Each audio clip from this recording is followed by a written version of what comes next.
So hi, this is Jay. Welcome to Midnight Ride.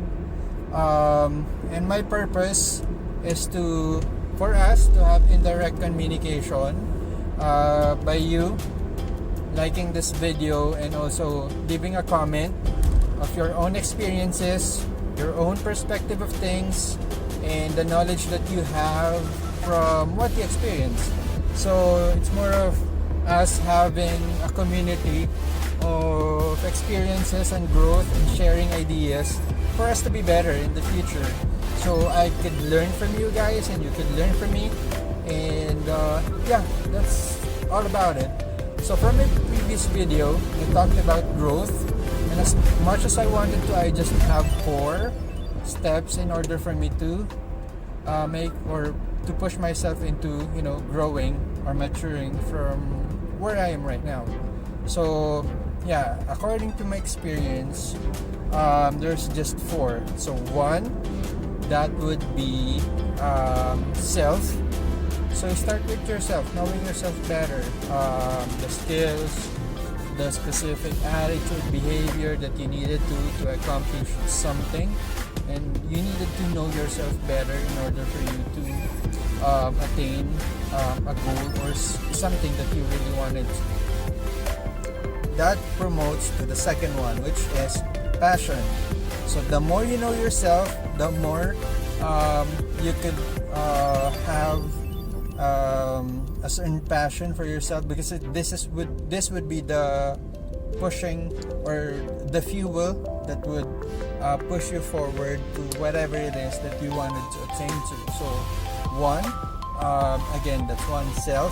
That would be the skills that you would be having. Passion would be the planning stage, wherein you look forward to the goal that you wanted for you to be fueled to attain it.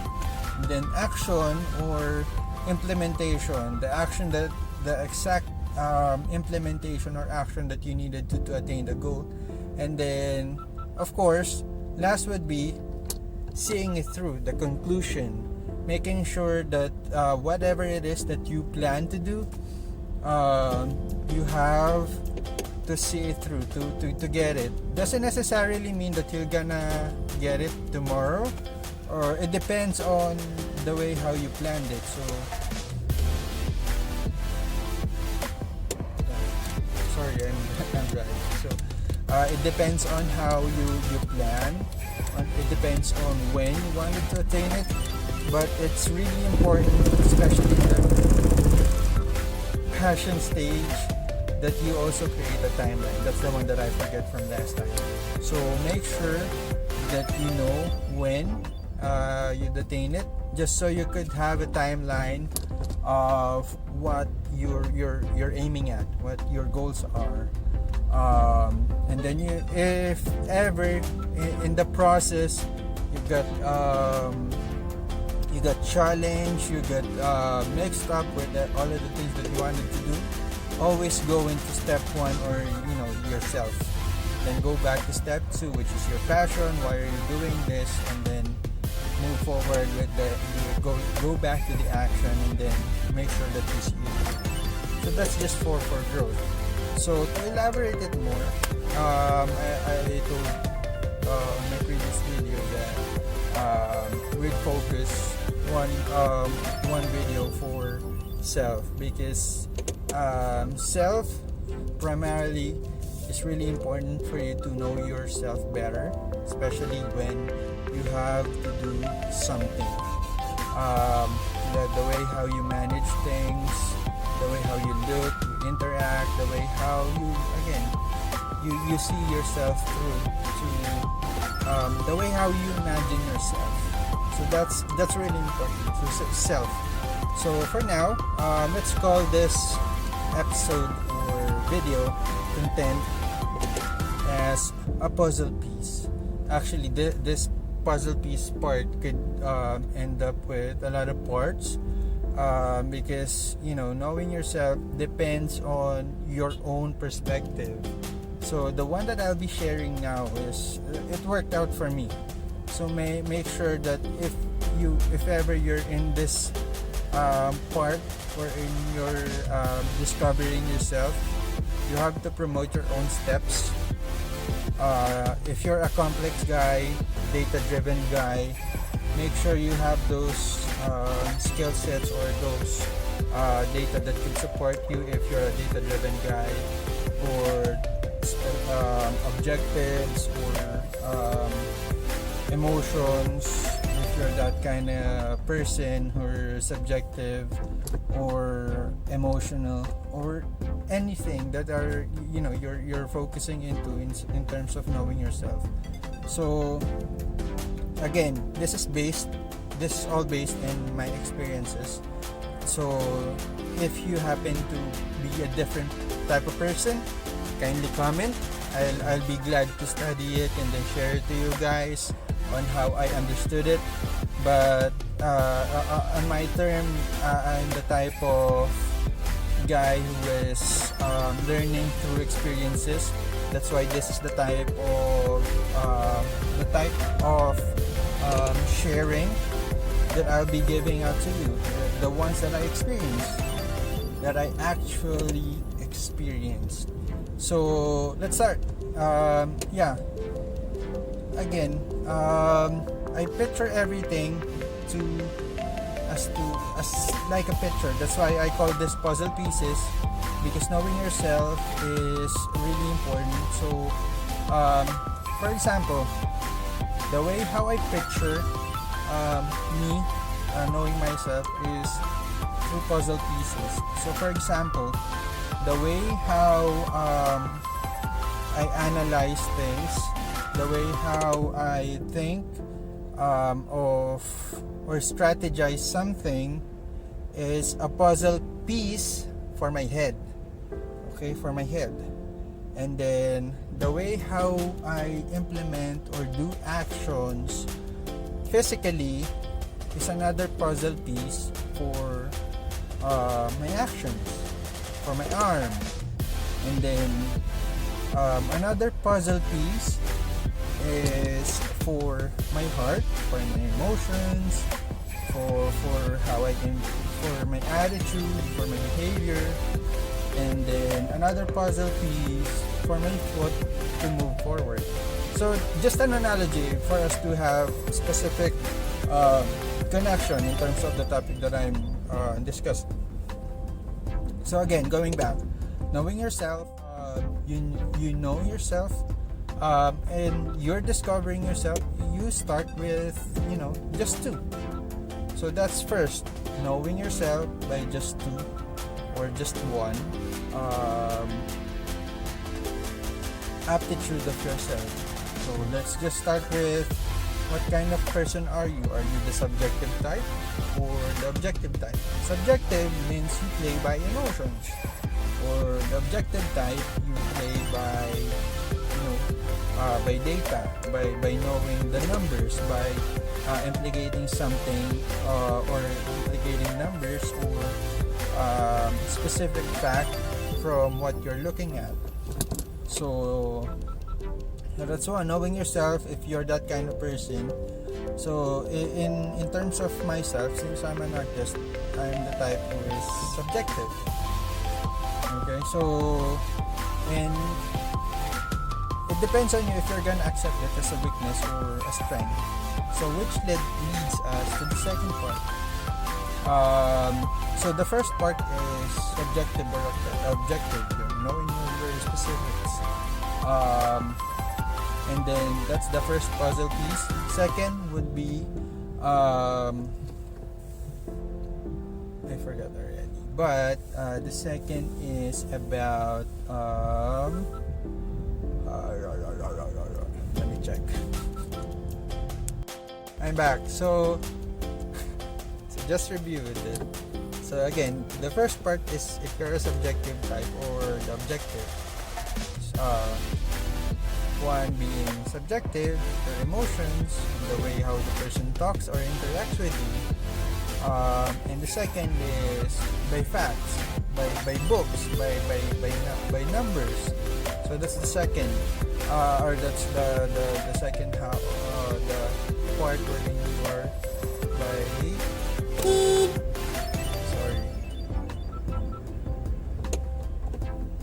you're playing by facts, by books. So that's second. So that's the first part. Second would be knowing your strengths and weaknesses. So here in this part, it's more of your skills. So the specific skill sets. For example, on my end, I really love to draw. I observe things. So I look at them, observe on how they behave, what kind of attitude the person in front of me are throwing to other people, or any sort. So specific skill sets. Some people love to draw. Some people love to research for a certain fact that they are really interested into, or a certain guy who loves math, loves numbers, or a certain person who is really athletic, is good at sports, and he excels in terms of playing any athletic games. So those are skills, right? Vocabulary, people skills. You're the type who could communicate better with other people, connect with them, or have that kind of charisma to have them influence under you, or that you're the type who could lead people to follow you and to do the things that you're aiming at. Right? So that's skill sets. That's knowing your strengths, and then of course weaknesses. Accepting your weaknesses. For example, me as an artist, in terms of emotions, that's my weakness. But I use that in terms of how I create the drawings that I do. I'm not that person who practices my art more, just like when I'm in high school, but it still lives in me. So that relieves me in terms of stress and so on and so forth. So weaknesses is also the ones that are somehow protecting you in terms of the external factors that could affect your flow. So remembering your strengths and weaknesses, or knowing your strengths and weaknesses, could save you in a lot of situations. That's why it's second part that is most important. So again, first part, knowing if you're subjective or objective, and then second part would be your skills, strengths and weaknesses. Third part would be the kind of environment that you have. Why does